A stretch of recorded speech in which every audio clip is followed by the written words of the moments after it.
తెలుగుదేశం కుటుంబ సభ్యులందరికీ నా నమస్కారాలు, అభినందనలు, శుభాభినందనలు. ఈరోజు ప్రత్యేకంగా ఎన్ఆర్ఐస్ అందరూ వచ్చారు, కానీ ఇందులో మెజారిటీ నా లెక్క ప్రకారం 100% ఎన్ఆర్ఐ తెలుగుదేశం పార్టీ కార్యకర్తలే. ఆ బ్యాక్గ్రౌండ్ వాళ్ళు ఎక్కువ వచ్చారు. వాళ్ళందరికీ కూడా అభినందనలు.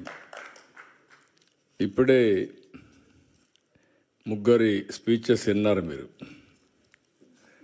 నేను అందుకనే ఎనర్జెటిక్గా ఉండాలంటే యంగ్స్టర్స్ రావాలని మొట్టమొదటిసారిగా రాజకీయాల్లో పెద్ద ఎత్తున మార్పులు తీసుకొచ్చాను. దానికి నిదర్శనం స్టేజ్ పైన ఉండే వీళ్ళు ముగ్గురు ఒక ఎగ్జాంపుల్ అని చెప్పి కూడా నేను మీకు తెలియజేస్తున్నా. ఒక చిన్న వయసు, అవకాశాలు ఇస్తే అందిపుచ్చుకునే స్ఫూర్తి.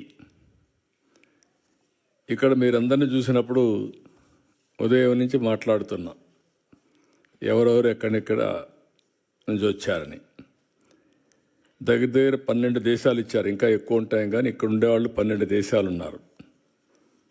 ఆంధ్రప్రదేశ్ జిల్లాల మరిగా మీరు ఈ దేశాల్లో ఉన్నారు. యూకే నుంచి వచ్చారు. చేలు పైకెత్తండి. యూకే వాళ్ళందరూ చేలు పైకెత్తండి. Okay, very good. స్విట్జర్లాండ్, ఎక్కడైతే ఉన్నాం ఇక్కడే. ఒకప్పుడు నేను ఎయిర్పోర్ట్కి వస్తే ఎవరు కనపడేవాళ్ళు కాదు, ఒక్కరు కూడా ఉండేవాళ్ళు కాదు. కాదమ్మా, బిగినింగ్లో మీరు ఎవరు లేరు, 95లో ఎవరు లేరు ఇక్కడ. తర్వాత వచ్చారు మీరంతా. అప్పట్లో ఇక్కడ ఎవరూ లేరు. యూరోప్లో అసలు తెలుగు వాళ్ళే ఉండేవాళ్ళు కాదు, ఇండియన్స్ కూడా లేరు. అప్పట్లో యూరోప్ కూడా ఇండియన్స్ని అలో చేసేవాళ్ళు కూడా కాదు, కన్జర్వేటివ్గా ఉండేవాళ్ళు. ఇప్పుడిప్పుడు లిబరలైజ్ అయ్యారు. అందుకే అందరూ మన వాళ్ళు చాలా తెలివైన వాళ్ళు. ఎక్కడ అవకాశాలు ఉంటే అక్కడికి వెళ్ళిపోతారు. అప్పుడు నేరుగా అమెరికాకి వెళ్ళిపోయారు. ఇప్పుడు అమెరికా నుంచి చూస్తే, ఇప్పుడే ఒక మిత్రుడు మాట్లాడాడు, చాలా బాగా చెప్పాడు. బోలెడన్ని అవకాశాలు ఉన్నాయి యూరోప్లో. ఇది ప్రారంభం మాత్రం. మీరు ఊహించనటువంటి అవకాశాలు ఇండియన్స్కి ప్రపంచం మొత్తం వస్తాయి. ప్రత్యేకంగా తెలుగు వాళ్ళు అందరిలో అగ్రస్థానంలో ఉంటారు, దానికి అనుమానమే లేదు మీకు. అయితే అప్పుడప్పుడు నేను మాట్లాడినప్పుడు అనిపిస్తుంది మీకు, ఈయన ఇట్లే మాట్లాడతాడులే, మనం చేసేది ఏముంది, వచ్చాం, విన్నాం, వెళ్ళిపోయి పడుకుందాం అనుకుంటారు. అది కాదు. ఒక పట్టుదలతో మీరు చేయగలిగితే, ఈరోజు నేను ఇదైనా ఒకసారి మాట్లాడతాను. జర్మనీ నుంచి వచ్చారు. చేలిపోతాను. జర్మనీ ఒకప్పుడు మోస్ట్ అడ్వాన్స్డ్ కంట్రీ, ఇప్పుడు కూడా, రేపు కూడా టెక్నాలజీలో. కానీ యూరోప్ మొత్తం ఏజింగ్ ప్రాబ్లంతో మీకు ఎక్కువ అవకాశాలు వచ్చే పరిస్థితికి వచ్చాయి. ఇటలీ, చేలిపైగతని ఇటలీ నుంచి ఎవరు వచ్చారు? కొంతమంది వచ్చారు. నార్వే నుంచి వచ్చిన వాళ్ళు చేలిపైగెత్తండి, మార్నింగ్ కనపడ్డారు. Sweden, Poland, France, Netherlands, Ireland, Belgium, Austria,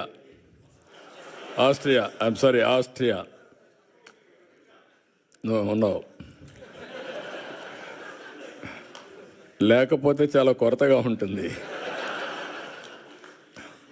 నేను అదే అన్నాను. ఇప్పుడు ప్రపంచంలో ఎన్ని దేశాలు ఉన్నాయో అన్ని దేశాల్లో తెలుగు ఫుట్ ప్రింట్ ఉండాలి. అన్ని దేశాల్లో తెలుగు వాళ్ళు ఉంటారు, ఇండియన్స్ ఉంటారు.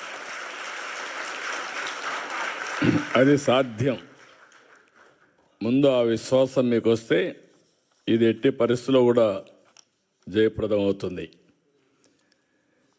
ఇప్పుడే మన వాళ్ళందరూ మాట్లాడినట్టు, నా జీవితంలో ఇన్ని దేశాల్లో మీరు ఉన్నారని కూడా ఊహించలేదు. నేను మీరు వెళ్తారని కూడా ఊహించలేదు. చెప్పాను చాలాసార్లు, ఎప్పుడు మాట్లాడినా చెప్తూనే ఉంటాను. కానీ దాన్ని అందిపుచ్చుకొని మీరు ఇన్ని దేశాలకు పోతే ఫస్ట్ టైం నేను జైల్లో ఉన్నప్పుడు ఎక్కడెక్కడి నుంచో మీరు డెమాన్స్ట్రేషన్లు చేస్తూ ఉంటే ఇన్ని దేశాల్లో తెలుగు వాళ్ళు ఉన్నారా అని నాకే ఆశ్చర్యం కలిగే పరిస్థితి వచ్చింది. అది 1-2 రోజులు చేయాలా మీరు? నేను జైల్లో ఉన్న 53 రోజులు నిరంతరం మీరు ఉద్యమాలు చేశారు. దీనికి నా జీవితాంతం నేను అనుకున్నాను. కొంతమంది చనిపోయినా గుర్తుంటారు, కానీ నేను బ్రతుకున్నగానే గుర్తుపెట్టుకున్నారంటే నా జీవితంలో మర్చిపోలేను. అక్కడి నుంచి ఎన్నికలు వచ్చాయి. ఎన్నికల్లో కూడా చాలా సమర్థవంతంగా మేము ఆలోచించాం. రాష్ట్ర భవిష్యత్తు ఒక పక్క, రాజకీయాల్లో ఉండదగ్గ వ్యక్తి కాని వ్యక్తి ఆ రాష్ట్రంలో ముఖ్యమంత్రిగా ఉంటే ఏం జరిగిందో మనం చూసాం. అందుకని అందరం కలవాలనుకున్నాం. తెలుగుదేశం, జనసేన, బీజేపీ 3 పార్టీలు కలిసి పోటీ చేశాం. పోటీ చేస్తే నాకే ఆశ్చర్యం వేస్తుంది. ప్రపంచంలో ఎక్కడెక్కడి నుంచో వచ్చారు మీరు, నెలలు తరబడి అక్కడే ఉన్నారు. ఒక్కొక్కరు మీకు ఎంత శక్తి ఉంటే అంత డబ్బులు ఖర్చు పెట్టి ఎన్నికల్లో గెలిపించారంటే ఇది మా జీవితంలో ఎప్పుడూ మర్చిపోలేని సంఘటన. ఇది అప్పుడప్పుడు చరిత్రలో అనుకుంటాం, కానీ ఇంత స్ఫూర్తిదాయకమైనటువంటి జాతి ఉండడం, నేను ఆ జాతిలో పుట్టడం నా అదృష్టంగా భావిస్తున్నా. అందుకే మళ్ళీ చెప్తున్నా, మళ్ళీ జన్మ అనేది ఉంటే మళ్ళా తెలుగు జాతిలోనే పుట్టాలని చెప్పి భగవంతుని కోరుకుంటున్నా. ఇంకొక విషయం మీరు చూస్తే, చాలా దేశాలు చరిత్రలో చాలామంది నాయకులు పౌరుల్ని తయారు చేయడంలో వాళ్ళు ఒక బాధ్యత తీసుకొని చేశారు. ఒక సింగపూర్ని ఒక ఫిషర్మెన్ విలేజ్ని ఈరోజు మోస్ట్ లివబులే కాకుండా మోస్ట్ అడ్వాన్స్డ్ దేశంగా తయారు చేశారు. ఒక పబ్లిక్ పాలసీలో ఆనాటి పాలకులు లీ కువాన్ యూ. ఇలాంటి అన్ని దేశాల్లో కూడా మనం చూస్తే ఇదే చరిత్ర మనకు గుర్తొస్తుంది. చరిత్ర అంతా నేను అందుకే 95లో ముఖ్యమంత్రి అయినప్పుడు ఆలోచించాను.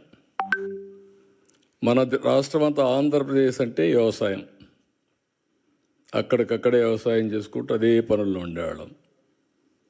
మీరు గుర్తుపెట్టుకోవాల్సింది, మీలో కూడా ఎందుకు నేను మాట్లాడుతున్నానంటే, ఎప్పటికప్పుడు మీలో కూడా ఒక ఆలోచన విధానం రావాలి, చైతన్యవంతులు కావాలని చెప్తున్నాను. 91లో ఆర్థిక సంస్కరణలు వచ్చాయి. నేను 95లో ముఖ్యమంత్రి అయ్యాను. 93 ఆ ప్రాంతంలో ఇంటర్నెట్ రెవల్యూషన్ వచ్చింది. ఎవ్వరూ చేయని సాహసాలు నేను చేశాను. ఆ విషయం మీరు గుర్తుపెట్టుకోవాలి. మొట్టమొదటిగా 2nd జనరేషన్ రిఫార్మ్స్ నేను ప్రారంభించాను. అక్కడి నుంచి ఐటీకి ప్రాధాన్యత ఇచ్చాను. ఐటీ అంటే ఎవరికి అర్థం కానప్పుడు ఐటీని గురించి మాట్లాడమే కాకుండా ఊరూరులో పోయి చెప్పా, మీ పిల్లలకు డబ్బులు ఇవ్వడం కాదు కావాల్సింది, మీ పిల్లలు ప్రయోజకులు కావాలంటే బాగా చదివించండి. మీరిచ్చే 100 ఎకరాలు 50 ఎకరాలు ₹1,00,00,000 లెక్క కాదు, కొన్ని వేల కోట్లు సంపాదించే తెలివితేటలు వస్తాయి వీళ్ళకని చెప్పి ఆ రోజు చెప్పాను. చాలామంది మీరు చూస్తే చరిత్రలో విలేజ్ నుంచి మండలానికో టౌన్కి వెళ్ళిపోయి పిల్లల్ని చదివించడానికి కాపురాలు పెట్టారు. అంటే నా మాట మీద నమ్మారు. నమ్మిన వాళ్ళందరూ బెనిఫిట్ అయ్యారు, నమ్మని వాళ్ళు మళ్ళీ కొంచెం నష్టపోయారు. అది వేరే విషయం. చరిత్రలో అందరూ నమ్మలేరు. అదే మరి హైదరాబాద్ని డెవలప్ చేస్తామంటే నేను చెప్పా ఏం జరగబోతుందో హైదరాబాద్లో అని. తెలివైన వాళ్ళు, ముందుండేవాళ్ళు, పెట్టుబడులు, అది కూడా చెప్పాను. మీరు కూడా భూమి అమ్మద్దండి అని కూడా చెప్పేవాడిని. ఇప్పుడు అమ్మేస్తే మళ్ళీ విలువ పెరుగుతుంది, అప్పుడు బాధపడతారు, ఏదో అవసరం కొద్దికే ఇచ్చేయమని చెప్పాను. ఈరోజు హైదరాబాద్ వల్ల తెలంగాణ రాష్ట్రానికి దేశంలో నెంబర్ 1 పర్ క్యాపిటా ఇన్కమ్ వచ్చిందంటే ఆ రోజు నేను వేసిన ఫౌండేషనే దానికి కారణం. నేను ఎవ్రీడే మీకు చెప్పేవాడిని. ఫస్ట్ డేస్లో బిగినింగ్లో మీరంతా కూడా ఉద్యోగాలు చేస్తూ ఉంటే అప్పుడంతా కూడా పెద్ద ఉద్యోగాలు లేవు, మీరు గుర్తుపెట్టుకోవాలి. అప్పుడంతా కూడా జాబ్ వర్క్. అమెరికాలో డాక్టర్లు డే టైం పనిచేస్తారు, ఆ స్క్రిప్ట్లంతా ఇండియాకి పంపిస్తారు, అవన్నీ టైప్ చేసి మళ్ళీ అప్డేట్ చేస్తే మార్నింగ్ డాక్టర్ వస్తానే అది చూసుకొని నెక్స్ట్ ముందుకు పోతాడు. అది బిగినింగ్లో మనం చేసింది. కొన్నిసార్లు ఆ పనులు కూడా మన వాళ్ళకు ఆ ప్రొనౌన్సియేషన్ తెలియకుండా ఇబ్బంది పడితే లండన్ నుంచి ఇంగ్లీష్ లెక్చరర్ని తీసుకొచ్చి మీకు అప్పట్లోనే ట్రైనింగ్ ఇప్పించా. అంటే ఇంగ్లీష్ కొంతమంది ఆ ప్రొనౌన్సియేషన్లో ఇబ్బంది పడుతున్నారని అక్కడి నుంచి ప్రారంభించాం.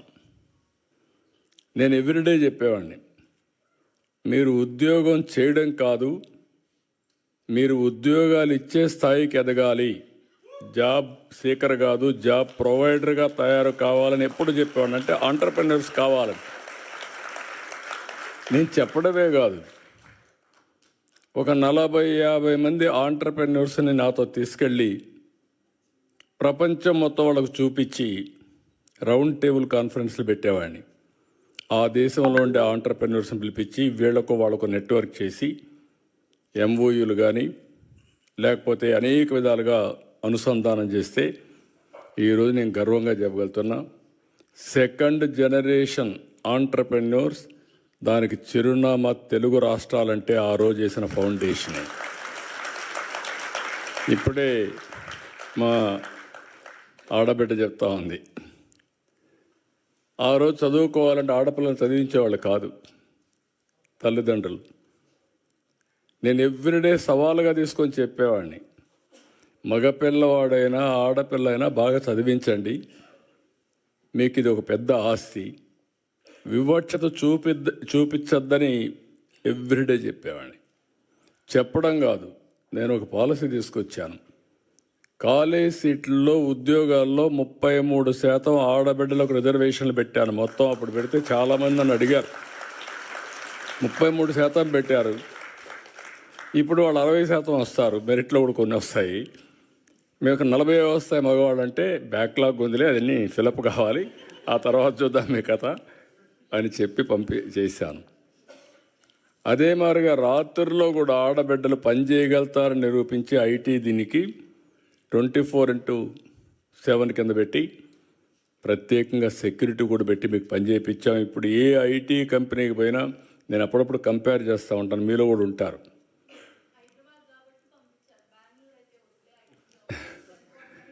అదేమ్మా, ఇప్పుడు మీరు చూస్తే అప్పుడప్పుడు నేను అడుగుతూ ఉంటాను, భర్త భార్య ఇద్దరు ఐటీ ప్రొఫెషనల్స్ ఉంటారు, ఎవరికి ఆదాయం ఎక్కువ వస్తుందంటే ఏమంటారు, మగవాళ్ళు ఏమంటారు, గెస్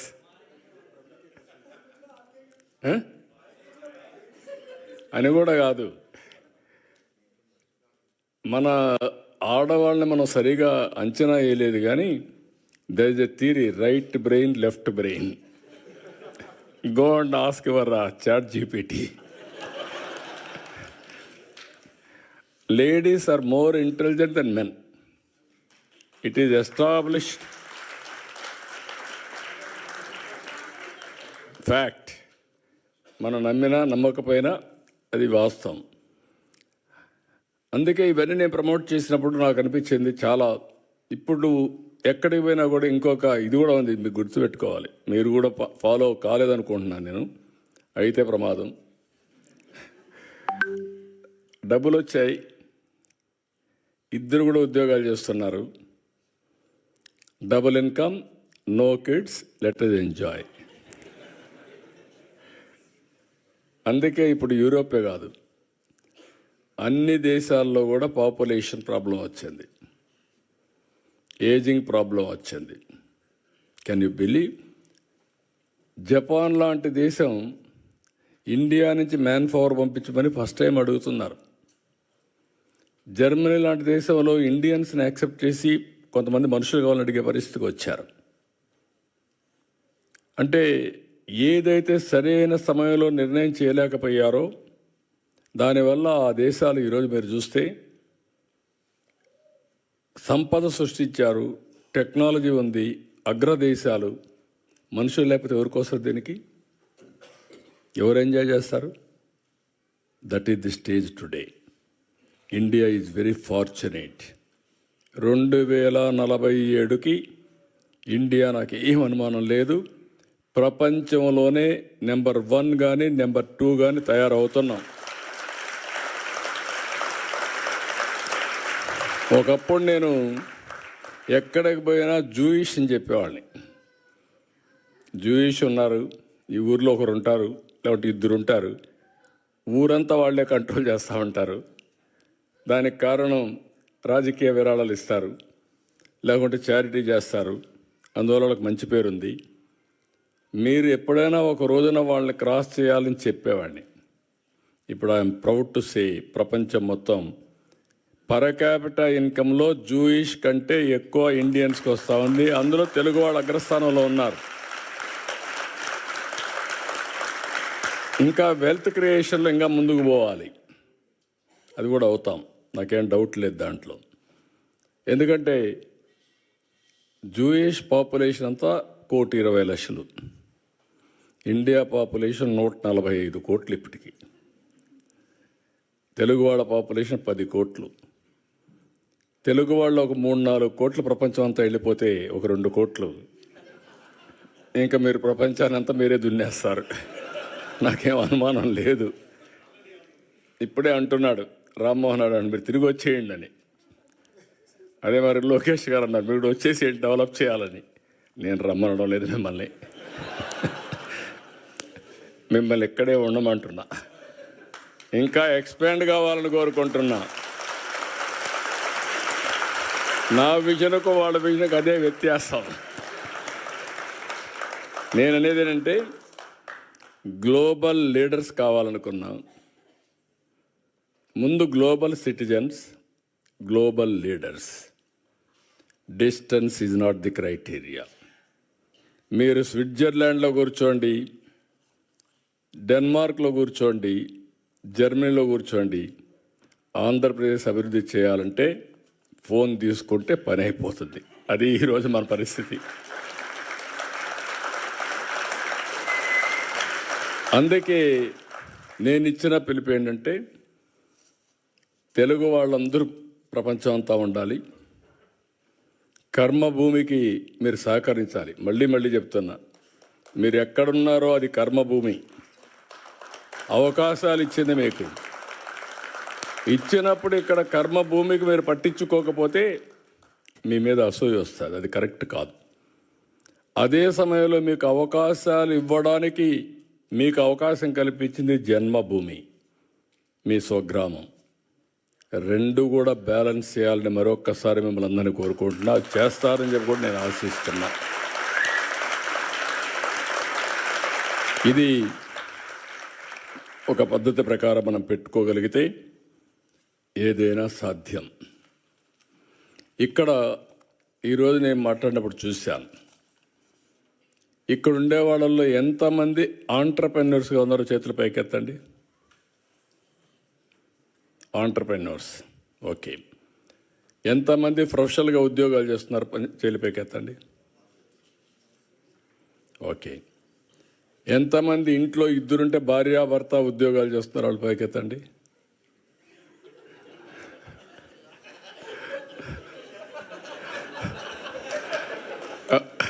వాస్తవమే, భార్యాభర్త 2 ఉద్యోగాలు చేస్తున్నారు. నేను లోకేష్ గారు చెప్పినట్టు నేను ఒక రాజకీయాల్లో కూడా చాలా ఒక రెవల్యూషన్గా చేయాలని నా కోరిక. ఎవరైనా సరే ఏ ఫీల్డ్లో ఉన్నా రాణించాలంటే ఆర్థికంగా ఇబ్బందులు లేకుండా ఉండాలి. అందుకే నేను ఆలోచించింది, రాజకీయాల ద్వారా డబ్బులు సంపాదిస్తే ఎప్పటికీ గౌరవం రాదు. కాబట్టి ఫ్యామిలీ ఎప్పుడు రాజకీయం పైన ఆధారపడకూడదని నేను వ్యాపారాలు చేయాలని బిగినింగ్లో నిర్ణయించి 1-2 ఫెయిల్ అయినా ఫైనల్గా హెరిటేజ్ పెట్టాం. ఈరోజు కుటుంబం గౌరవంగా బతికే పరిస్థితి వచ్చిందంటే అది ఆ రోజు ప్రారంభించిన హెరిటేజ్ అని చెప్పి కూడా మీకు తెలియజేస్తున్నాను. ఎప్పుడు నేను రాజకీయం చేసేవాడిని, మా మిస్సెస్ ఆ కంపెనీ చూసుకునేది. ఇప్పుడు లోకేష్ గారు కూడా రాజకీయాల్లోకి వస్తే బ్రహ్మణి గారు పని చేసుకుంటున్నారు. కుటుంబానికి ఎలాంటి ఇబ్బందులు, ఇది అందరికీ రావాలనేది నా కోరిక. దాన్ని ఎప్పటికప్పుడు ప్రమోట్ చేసిన ఒకసారి ఆలోచించారు, కానీ అది కుదరలేదు. రాజకీయ పార్టీ కూడా ఒక కంపెనీ పెట్టి వచ్చే డబ్బులు రాజకీయాలకు ఖర్చు పెట్టాలని, అది వీలుగాల, అది లాస్ ఒప్పుకోలేదు, అందువల్ల చేయలేకపోయాను. ఇప్పుడు నేను మిమ్మల్ని కోరేది ఏంటంటే, నేను 1 ఫ్యామిలీ 1 ఆంటర్ప్రెన్యూర్ అని పెట్టుకున్నాను. నేను ఇక్కడుండే మీరందరూ కూడా ఉద్యోగాలు చేస్తూ ఓసారి టకామని ఉద్యోగం మానేసి ఆంటర్ప్రెన్యూర్ చేస్తే అది కానీ గిట్టుబాటు కాకపోతే మొత్తం దెబ్బతింటామని భయం కూడా ఉంటుంది. గ్రాడ్యువల్గా మీరు ఆలోచించుకోవాల్సింది, సంపద సృష్టించడం కష్టం కాదు, కేర్ఫుల్గా పనిచేస్తే ఏదైనా సాధ్యం. నేను ప్రపంచంలో ఒకటే చెప్తున్నా మీకు, 2047కి ప్రపంచంలో నెంబర్ 1 కమ్యూనిటీ ఎవరంటే, మోస్ట్ పవర్ఫుల్ కమ్యూనిటీ ఎవరంటే, దానికి చిరునామాగా మీరుండాల్సిన అవసరం ఉంది. అదే నా ఆలోచన, అదే నా విజన్, అదే నా సంకల్పం. నా సంకల్పం మనందరి సంకల్పం కావాలని, దానికి ఆమోదం చెప్పాల్సిందిగా మరొక్కసారి మీ అందరినీ కోరుకుంటున్నాను.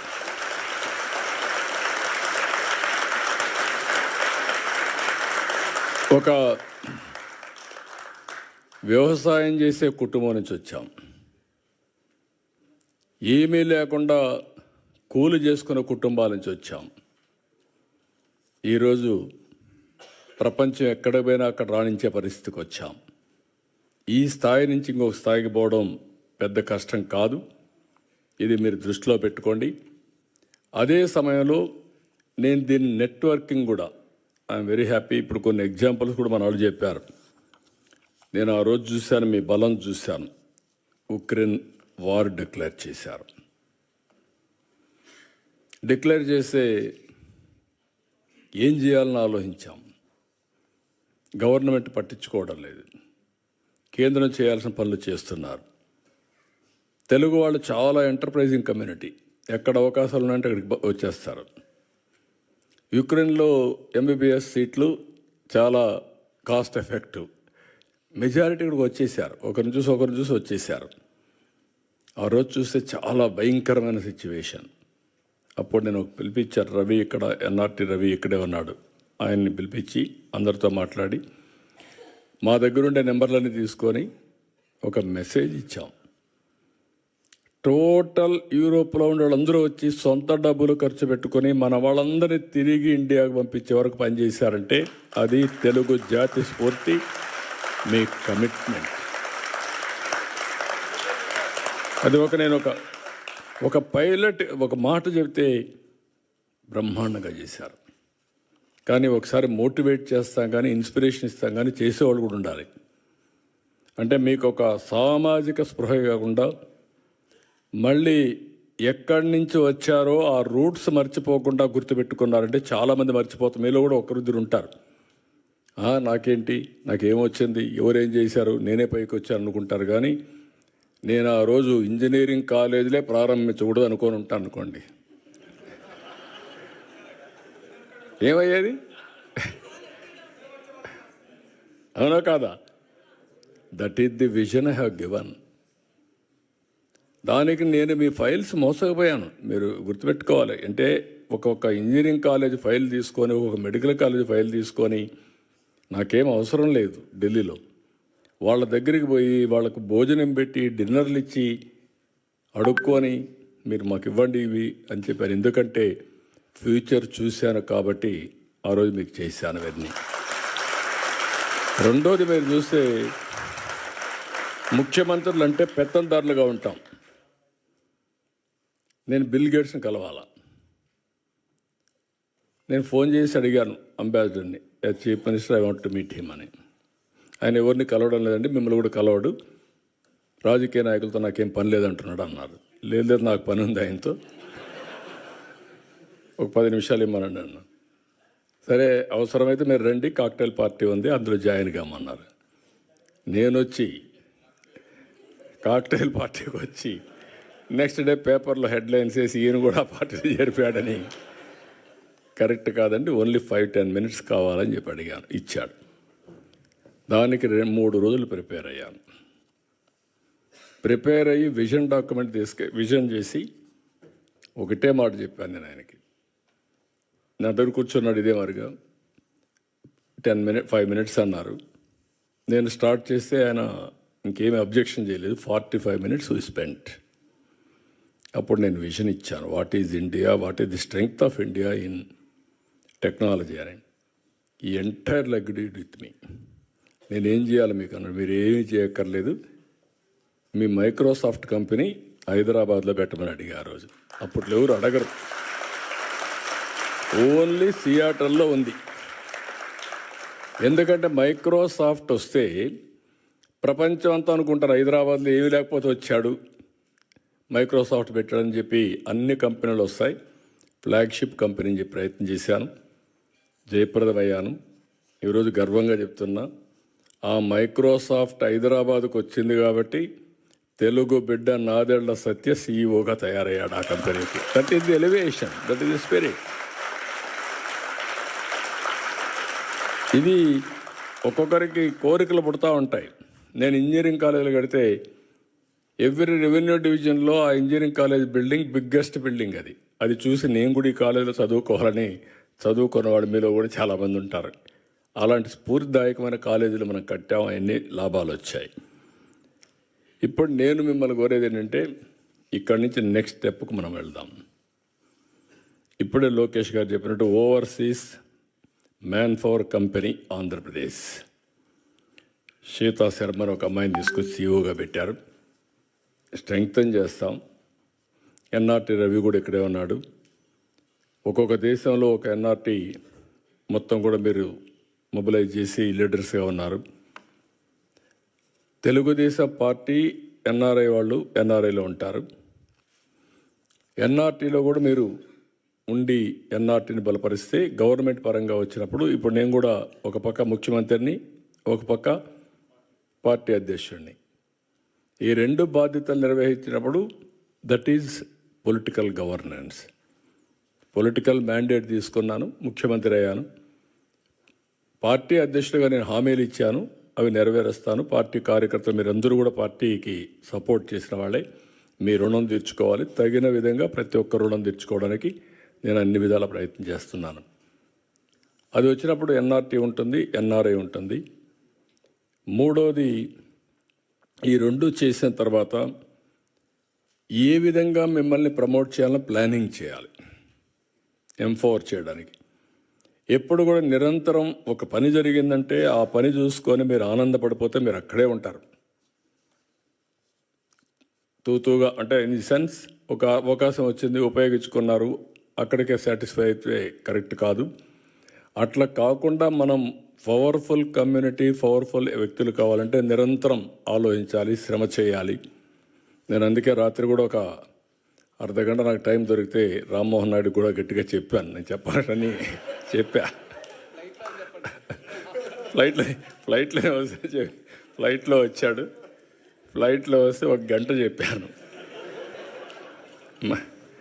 ఏమేం చేయాలి, ఎట్లా చేయాలి. మీకు యంగ్స్టర్స్, మీకు అవకాశం వచ్చింది. అతి చిన్న వయసులో నువ్వు కేంద్ర మంత్రి అయ్యావంటే అది ఒక అవకాశం వచ్చింది. ఈరోజు ఆ అవకాశాన్ని అందిపుచ్చుకొని ప్రజలకు శాశ్వతంగా మెరుగైన సేవలు చేయడానికి మీరు ప్లాన్ చేయాలి. అదే మాదిరిగా ఈసారి గెలిచాం, మనం మళ్ళా పర్వాలేదనుకుంటే కుదరదు. ఎట్టి పరిస్థితిలో ప్రతి ఎన్నికల్లో మనం గెలిస్తే ఆ రాష్ట్రాన్ని ఎక్కడికో తీసుకుపోయేదానికి అవకాశం ఉంటుంది. అది కూడా చేయాలని చెప్పి చాలా స్పష్టంగా చెప్పాను. మర్చిపోవద్దని ప్రజలు మీరు ఒక మోడల్ తయారు చేయండి. ఇప్పుడు కేంద్రంలో చూశారు మీరు, నరేంద్ర మోడీ గారు 3వసారి గెలిచారు, గుజరాత్ 5వసారి గెలిచారు, హర్యానా 3వసారి గెలిచారు. మనం 2004లో గెలిచుంటే తెలుగు జాతి ఎక్కడికో ఎల్లుండదో ఒకసారి ఊహించుకోండి మీరు. 10 ఏళ్ళు గ్యాప్. కానీ ఒక అదృష్టం ఏంటంటే వచ్చిన పాలకులు ఆ రోజు హైటెక్ సిటీ ఎవరు కూల్చుంటే అడిగి ఆగిపోయేది మొత్తం, ఎవడు చేయలే. కానీ మొన్న వచ్చినప్పుడు మీరు చూస్తే అమరావతి పోయింది, పోలవరం పోయింది, అన్నీ పోయినాయి. అంటే ప్రజావేదికతో ప్రారంభమై మొత్తం పోయే పరిస్థితికి వచ్చింది. సో ఇక్కడ నేను అనేది ఏంటంటే ఇవన్నీ వచ్చినప్పుడు మనం అందరం కలిసి ఏ విధంగా దీన్ని ముందుకు తీసుకుపోవాలనో సమిష్టిగా మనం ఆలోచించుకొని ముందుకు పోవాల్సిన అవసరం ఉంది. ఇక్కడ మన వాళ్ళు సిఎక్స్ఓ క్లబ్ ఒకటి క్రియేట్ చేసి తద్వారా ఉపాధి ఏ విధంగా క్రియేట్ చేయాలో చేద్దామన్నారు. చాలా సంతోషం, మనస్ఫూర్తిగా మీకు అభినందనలు. మీకు బలం పెరగాలంటే, మీ శక్తి పెరగాలంటే మీరు ఒక్కరుంటే చాలదు, ఇంకా సఫిషియంట్ నెంబర్ ఉండాలి. కనీసం అప్పుడు తెలుగు కల్చర్ని కాపాడుకుంటారు, మన పిల్లలు కూడా తెలుగులో మాట్లాడుకుంటారు. లేకుంటే మీ తర్వాత మీ పిల్లలు కూడా మర్చిపోయే పరిస్థితికి వస్తారు. దానికి మీరు దోహదం చేయాల్సిన అవసరం ఉంది. నేను దీన్ని చాలా సిస్టమేటిక్గా ఆలోచిస్తాను. 2 విషయాలు ఆలోచించుకొని మీరు వర్కౌట్ చేయండి. నవేడేస్ మీరు వచ్చి ఫిజికల్గా పనిచేస్తున్నారు, ఫ్లెక్సిబుల్ వర్కింగ్ వచ్చేసింది. నాకు ఎప్పుడు పని కావాలంటే అప్పుడు పని చేయించుకుంటా, నాకు ఎప్పుడు టైం ఉంటే అప్పుడు పని చేస్తా. Physical virtual reality. ఫిజికల్గా అవసరమైతే తప్పకుండా driver 1 hour 2 hours 3 hours driving చేయాలి. ఇప్పుడు బార్బర్ ఉంటాడు, సెలూన్కి పోవాలి, 1 hour 2 hours పని ఉంటుంది. 50% ఆఫ్ వర్క్స్ ఒక్కొక్కసారి ఆన్లైన్లో అయిపోతాయి. ఇలాంటివి ఉన్నప్పుడు నేను ఏం చేద్దాం అనుకుంటున్నానంటే మీరు కూడా కోఆపరేట్ చేస్తే ఆంధ్రప్రదేశ్లో ఇంటి దగ్గర కూర్చొని వర్క్ ఫ్రమ్ హోమ్ అవకాశాలు ఎక్కడుంటాయో ప్రపంచంలో మొత్తం తీసుకొచ్చి ఆంధ్రప్రదేశ్ని ఒక వర్క్ ఫ్రమ్ హోమ్ హబ్గా తయారు చేయాలని నా కోరిక. చాలామంది ఉమెన్ ఉన్నారు, చదువుకున్నారు, ఇంట్లో చిన్న చిన్న పనులు ఉంటాయి, పిల్లల్ని చూసుకుంటారు, వంట చేసుకుంటారు. కానీ ఒక 5-6 గంటల టైం ఉంటుంది. ఆ 5-6 గంటలు కానీ పనిచేస్తే 40,000-50,000 రూపాయలు మినిమం ఆ తెలివితేటలను బట్టి డబ్బులు వస్తాయి. అదే మరి కోవర్కింగ్ స్పేస్ కానీ, ఇంకొక పక్కన జీసీసీ కానీ, ఇలాంటివన్నీ కూడా నాలెడ్జ్ ఎకానమీలో తీసుకుపోవాలనుకుంటున్నాను. ఇన్వెస్ట్మెంట్ ఒక పక్కన, ఇంకొక పక్కన మీరు అందరూ కానీ ఎక్కడికక్కడ వర్కౌట్ చేస్తే ఇక్కడ కంపెనీస్కి అవసరమైతే మ్యాన్ పవర్ని ఫిజికల్గా కానీ వర్చువల్గా కానీ రిక్రూట్ చేసి మనం ముందుకు పోయే పరిస్థితి వస్తుంది. ఈ విషయం కూడా మీరు గుర్తుపెట్టుకోవాలి. రెండోది, అందరూ కూడా ప్రతి ఒక్క ఇంటికి ఒకరు లేకుంటే ఇంట్లో ఉండాలందరూ ఆర్టిఫిషియల్ ఇంటెలిజెన్స్ అడాప్ట్ చేసుకోవాలి. ఒకప్పుడు ఐటీ మాట్లాడాను, ఇప్పుడు మీరు ఏ డెసిషన్ తీసుకోవాలన్నా ఇమ్మీడియట్గా అడగండి చాట్ జీపీటీని, క్వశ్చన్స్ అడగండి, ఇట్ విల్ ఆన్సర్. అల్టిమేట్గా మీ మైండ్ కూడా స్టిమ్యులేట్ అవుతుంది. ఇప్పుడు ఎవరైనా సరే డెసిషన్ తీసుకునే మునుపు 10 మందితో మాట్లాడిన వాళ్ళు కరెక్ట్ డెసిషన్ తీసుకుంటారు, ఎవరితో మాట్లాడకపోతే తప్పుడు డెసిషన్ తీసుకుంటారు. ఇప్పుడు ఆ పని 10 మందితో మాట్లాడలేని వాళ్ళందరూ చాట్ జీపీటీతో మాట్లాడితే లేకుంటే ఏఐతో మాట్లాడితే వస్తుంది. నేను కూడా ఆలోచిస్తున్నా, వీలైతే ఏఐ అనేది గవర్నమెంట్ ఆఫ్ ఇండియా కానీ ఆంధ్రప్రదేశ్ కానీ ఎట్లా చేయగలదని తెలియదు, వాళ్ళకి లంసమ్ డబ్బులు పే చేసేసి అది ఓపెన్ పెట్టేసి అందరూ కూడా అడాప్ట్ చేసుకోవడానికి, అక్కడి నుంచి వర్క్ చేయడానికి వీలైతే పెడదామని కూడా ఆలోచిస్తున్నానంటే ఏఐ అనేది ఆ ప్లాట్ఫామ్స్ అన్నీ అందరికీ యాజ్ ఆన్ టుడే ఓపెన్ ఉన్నాయి, కొన్ని పేమెంట్స్ ఉన్నాయి. ఆ పేమెంట్సే గవర్నమెంట్లో కట్టేస్తే వాళ్ళ ప్లాట్ఫామ్ మనకి సోర్స్ మనకిస్తే మనం డెవలప్ చేయొచ్చని చూద్దాం అనుకుంటున్నాం. ఇది కూడా మీరు గుర్తుపెట్టుకొని ఏ విధంగా చేయాలో మీరు చేయాల్సి నేను కోరుతున్నాను.